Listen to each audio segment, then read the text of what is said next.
और जैसा कि मैंने पहले भी आपसे कहा कि ये तस्वीरें तो आप देखते चलिए 2014, 2019 की, अब इसमें 2024 की तस्वीरें और जुड़ जाएंगी। 2014 में हालांकि प्रधानमंत्री एक बार फिर से 4 प्रस्तावकों के साथ ही पहुंचे थे, जो मैं आपको 2014 की तस्वीर दिखा रही हूं।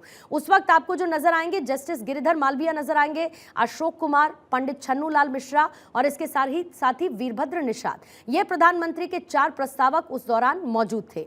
साथ ही जब प्रधानमंत्री 2019 में पहुंचे, 2019 में भी प्रधानमंत्री के साथ प्रस्तावकों की मौजूदगी थी और अब 2019 में जो उनके प्रस्तावक रहे उसमें प्रोफेसर अन्नपूर्णा शुक्ला शामिल रहीं, डॉक्टर उमाशंकर पटेल रहे, सुभाष गुप्ता और डोमराजा जगदीश चौधरी। ये 4 प्रस्तावक उस दौरान प्रधानमंत्री के साथ थे और अब 2024 में, हालांकि इसके साथ ही जो सीएम प्रधानमंत्री के नॉमिनेशन के दौरान मौजूद रहने थे वो उस तरफ हैं, क्योंकि यहां पर प्रस्तावकों की मौजूदगी उनके साथ है। जो सीएम पहुंचे हैं उसमें योगी आदित्यनाथ हैं, मोहन यादव हैं मध्य प्रदेश के मुख्यमंत्री, राजस्थान के मुख्यमंत्री भजनलाल शर्मा हैं, महाराष्ट्र के सीएम एकनाथ शिंदे आपको तस्वीरों में नजर आए, उत्तराखंड के सीएम पुष्कर सिंह धामी आपको नजर आए। इसके साथ ही विष्णुदेव साय छत्तीसगढ़ के मुख्यमंत्री, हेमंत बिस्वा शर्मा असम के मुख्यमंत्री, नायब सिंह सैनी हरियाणा से सीएम गोवा के प्रमोद सावंत, त्रिपुरा के माणिक साहा और इसके साथ ही प्रेम सिंह तमांग सिक्किम के मुख्यमंत्री इस दौरान उनके साथ मौजूद रहे जब प्रधानमंत्री ने अपना नॉमिनेशन, हालांकि ये जो समय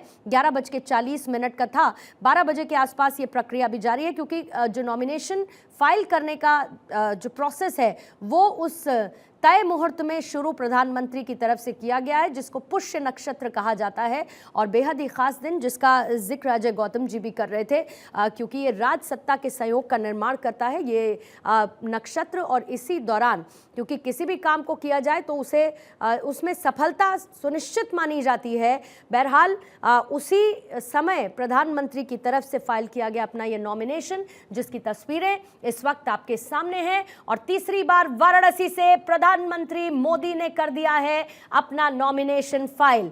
आखिरकार आयुष, प्रधानमंत्री की तरफ से नॉमिनेशन फाइल कर दिया गया है, लेकिन नॉमिनेशन के साथ साथ जल्दी से कल से एक रिकैप देंगे, क्योंकि बाहें खोलकर प्रधानमंत्री का स्वागत करती है बनारस की जनता जब जब प्रधानमंत्री वहां पर पहुंचते हैं और उनके चेहरे पर वो खुशी, जैसे उनके अपने परिवार का कोई उनसे मिलने के लिए आया हो, वो साफ नजर आती है। आयुष,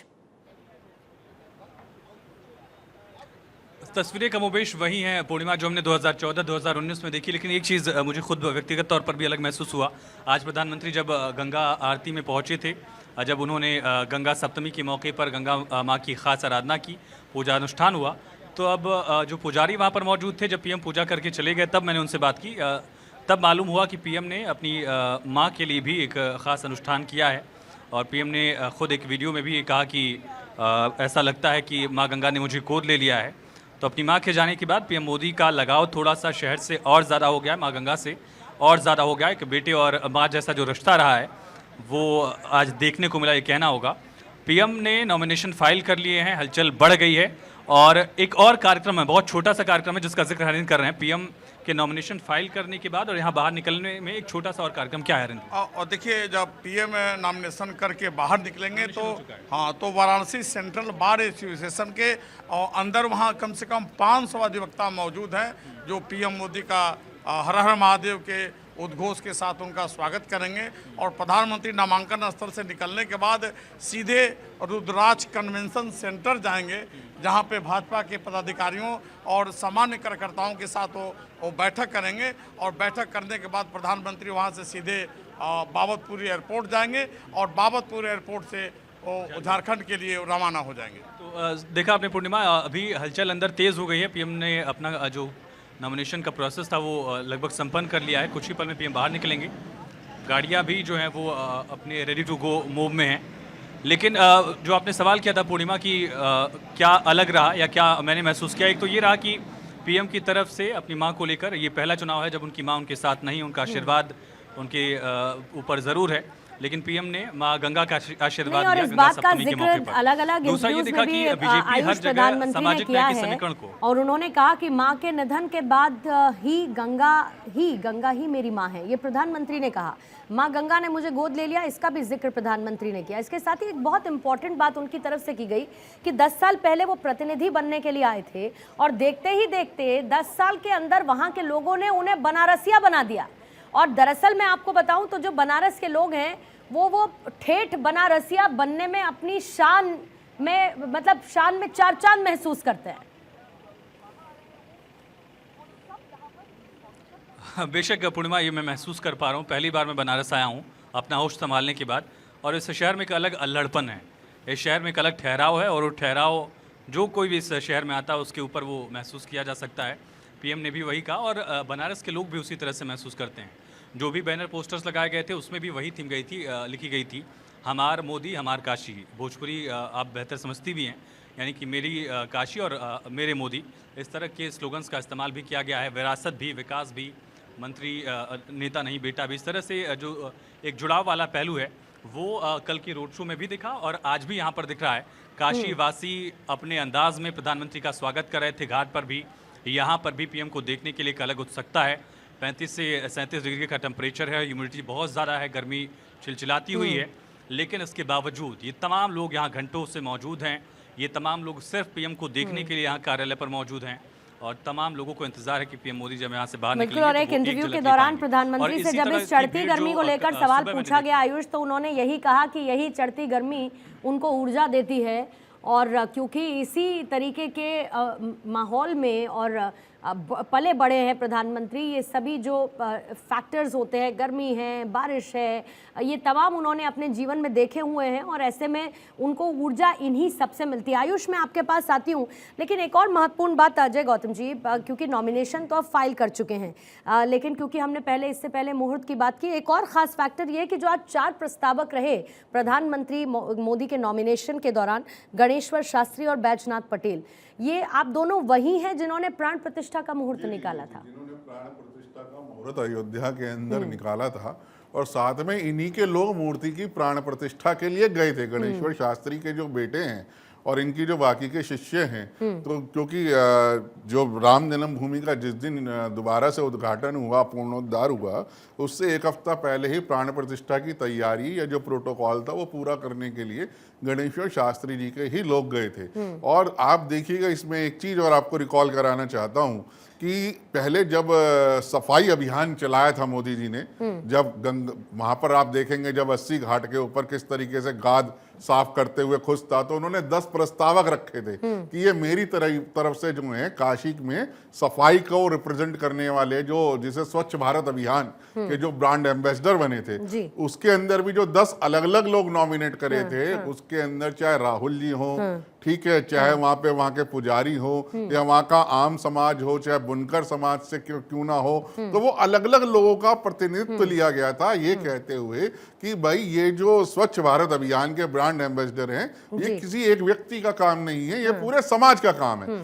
और यही कारण है कि 2019 में जब डोम राजा को अपना प्रस्तावक बनाया, और जब ये बहुत विरोध था इस बात को लेके कि भाई मंदिर तोड़े गए हैं और मंदिरों के साथ में इस तरीके से बहुत हुआ है, एक वर्ग नाराज था, उनकी भी नाराजगी अपनी जगह सही थी, लेकिन जो एक बड़े परिप्रेक्ष्य के अंदर अगर देखा जाए तो वही बात है कि आज जो बनारस है, और आज जो बनारस में जितना इन्वेस्टमेंट हुआ है 36,000 करोड़ से ज्यादा। अजय गौतम जी, मुझे भी बहुत अच्छे तरीके से याद है किस तरीके से वो नाराजगी उभर कर सामने आई थी, लेकिन मुझे लगता है जो कायाकल्प हुआ अरविंद जी, जो कायाकल्प हुआ जिस तरीके से बनारस को पूरी तरीके से उसका सौंदर्यीकरण किया गया, घाटों को बेहतर किया गया, गंगा की साफ सफाई के लिए काम किया गया, घाटों पर मौजूद जो विदेशी लोग थे या जो महिलाएं पहुंचती थी उनकी सुरक्षा के लिहाज से जो बेहतर माहौल हुआ, आज प्रधानमंत्री क्रूज पर मौजूद रहते हुए हर एक उस चीज़ का अवलोकन करते हुए नजर आए जो एक सांसद के तौर पर उनके द्वारा किए गए कार्य हैं बनारस में।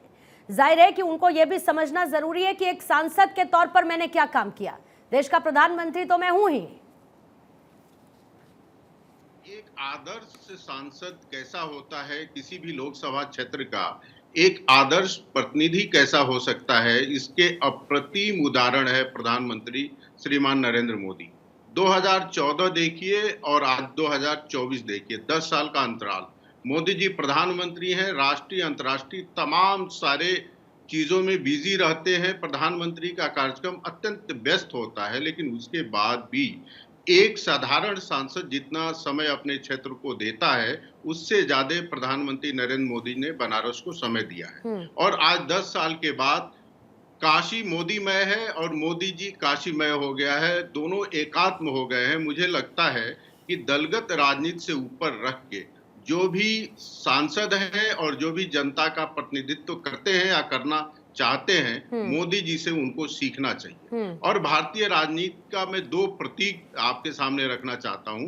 यदि आप एनडीए और बीजेपी की बात करिए तो नरेंद्र मोदी जी, और इंडी गठबंधन की बात करिए तो आदरणीय श्रीमान राहुल गांधी जी। एक तरफ मोदी जी के जीत का अंतर और बनारस का प्यार बढ़ता ही जाता है, और दूसरी तरफ देखिए दुर्भाग्य से राहुल गांधी जी, जिनको अपनी सीट बचाने के लिए नॉर्थ छोड़ के साउथ भागना पड़ता है, और साउथ में भी जीत का भरोसा नहीं है तो नॉर्थ आते हैं, और वहां भी परंपरागत सुरक्षित सीट पर भी लड़ने की हिम्मत नहीं जुटा पाते हैं, दूसरी सीट पर जाते हैं। मुझे लगता है कि इस देश की जनता इन दोनों चीजों को बखूबी और बहुत ध्यान से देख रही है। ठीक है, राहुल लाल जी इस वक्त हमारे साथ जुड़ चुके हैं। राहुल लाल जी, आपका भी बहुत बहुत स्वागत है। बहुत कुछ दिखता है बहुतों को बनारस में, जैसे कि आज प्रधानमंत्री मोदी की मौजूदगी में हर किसी को दिख रहा है कि कैसे बनारस मोदीमय हुई है और मोदी बनारसिया हो चुके हैं। लेकिन राहुल गांधी को वहां पर सड़कों पर नशे में लोग दिखते हैं, लेटे पड़े हुए, कि एकदम नशे में धुत वहां के युवा। देखिए पूर्णिमा जी, एक तो प्रधानमंत्री जी ने बड़े जोर खरोश के साथ वहां पर कल रोड शो भी किया था, मैंने वो भी देखा। आज प्रधानमंत्री जी ने जिस तरह से गंगा में पूजन किया और काल भैरव मंदिर का दर्शन करते हुए वो नामांकन पत्र दाखिल कर रहे हैं, ये तो बड़े खुशियां प्रदान करने वाले पल हैं। लेकिन प्रधानमंत्री जी और भारतीय जनता पार्टी के तमाम लोग कहते थे कि जातियां नहीं होती हैं, जाति व्यवस्था को खारिज कर रहे थे। वो तो उन्होंने नया जाति वर्ण व्यवस्था बनाया था, लेकिन 4 प्रस्तावक जो दिए हैं उससे यह साबित हो रहा है पूर्णिमा जी की विपक्ष जो सामाजिक न्याय की बात कर रहा है, उस सामाजिक न्याय को नानुकुर करते हुए भी प्रधानमंत्री जी को आना पड़ रहा है, क्योंकि वोट बैंक बुरी तरह से खिसक गया है इनका। अब आप सोच के देखिए कि पूर्वांचल में जो 4 इन्होंने प्रस्तावक दिए हैं, नहीं ऐसा तो कभी नहीं हुआ राहुल लाल जी की प्रधानमंत्री ने पिछड़ी जातियों के उत्थान की बात ना की हो, ऐसा तो कभी नहीं हुआ। सुन तो लीजिए, देखिए। अच्छा, थोड़ा फोल्ड बैक बढ़ाएंगे जरा, राहुल लाल जी की आवाज थोड़ी कम आ रही है। हाँ बोलिएगा राहुल। हाँ पूर्णिमा जी, प्रधानमंत्री लगातार अन्य पिछड़ा वर्ग के बारे में बातचीत करते रहे, लेकिन इसके बावजूद भी गैर यादव अन्य पिछड़ा वर्ग पिछले 4 चरण के चुनाव में उनके पास से खिसक कर भारतीय जनता पार्टी के खेमे से खिसक कर ना वो कहीं मैं इसमें आंकड़ों के साथ डिफर कर सकती हूँ। राहुल लाल जी, आप भी इतनी देर में मैं भी निकाल लूंगी, आप मेरे पास सारे आंकड़े हैं। और कैसे सुनिए, गैर ना ना ना ना ना यहाँ आप गलत है राहुल लाल जी, अपने फैक्ट्स क्लियर रखिएगा। उत्तर प्रदेश में सर कितनी तरीके की स्ट्रैटेजी बीजेपी ने अपनाई, जिसके बाद ओबीसी, दलित, गैर यादव, ओबीसी तमाम समर्थन बीजेपी को मिला है, और वो परसेंटेज रिफ्लेक्ट होता है। तमाम सर्वेज हैं जो ये बताते हैं कि कितना परसेंटेज ये वोट बैंक बीजेपी के पास गया। जो पहले किसके पास हुआ करता था वो भी सुन लीजिए, वो हुआ करता था समाजवादी पार्टी के पास और बीएसपी के पास।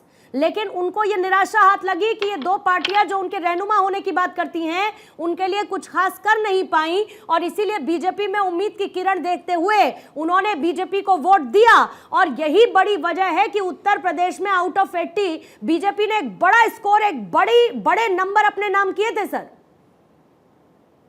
पूर्णिमा जी देखिए, आप 2014 और 2019 के लिए सही कह रहे हैं, आप 2022 के विधानसभा चुनाव तक की बात कर रहे हैं तो भी आप सही कह रही हैं। लेकिन 2022 से 2024 तक के पिछले 2 सालों में स्थितियां बदली है। अच्छा, 2 सालों में बदल गई। राहुल गांधी, मैं वही तो कह रहा हूँ। आप देखिए, आप मेरे वाक्य को खाली पूरा होने दीजिएगा, फिर आप बोल लीजिएगा।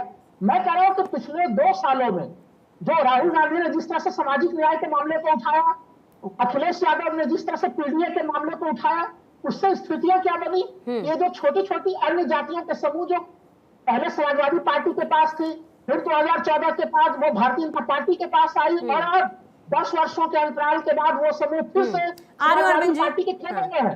अब यही कारण है कि उसको इस 4थे चरण के चुनाव के बाद फिर से अपने खेमे में लेने के लिए प्रधानमंत्री जी को एक पटेल समुदाय के व्यक्ति को और एक कुशवाहा समुदाय के व्यक्ति को प्रस्तावक बनाना पड़ रहा है। दूसरी चीज, अगर हम लोग दलित समुदाय में जोड़े तो गैर जाटव जो दलित समुदाय के वोटर है वो भी अच्छा खासा। ठीक है, जल्दी से अरविंद जी 20 सेकंड में अगर जवाब देना चाहे तो दे लीजिए। मुझे एक ब्रेक के लिए रुकना है, फिर ब्रेक के बाद भले ही मैं आपको और समय देते हुए आपके पास आ जाऊंगी। 20 सेकंड में फिलहाल कुछ इंपॉर्टेंट कहना चाहते हैं तो देखिए, राहुल लाल जी को जानना चाहिए कि प्रधानमंत्री स्वयं पिछड़े समुदाय से आते हैं और इंडी गठबंधन चाहता है कि पिछड़े समाज का कोई व्यक्ति जो 10 वर्षों से प्रधानमंत्री है भारत का यशस्वी, जिसका पूरे विश्व में डंका बज रहा है, जिसके कारण भारत का वो प्रधानमंत्री पद पे न रहे। ठीक है। यदि साहस हो इंडी गठबंधन को तो उसको अपने प्रधानमंत्री का नाम घोषित करना चाहिए और कहना चाहिए कि पिछड़े वर्ग का ये व्यक्ति है और मोदी से श्रेष्ठ है।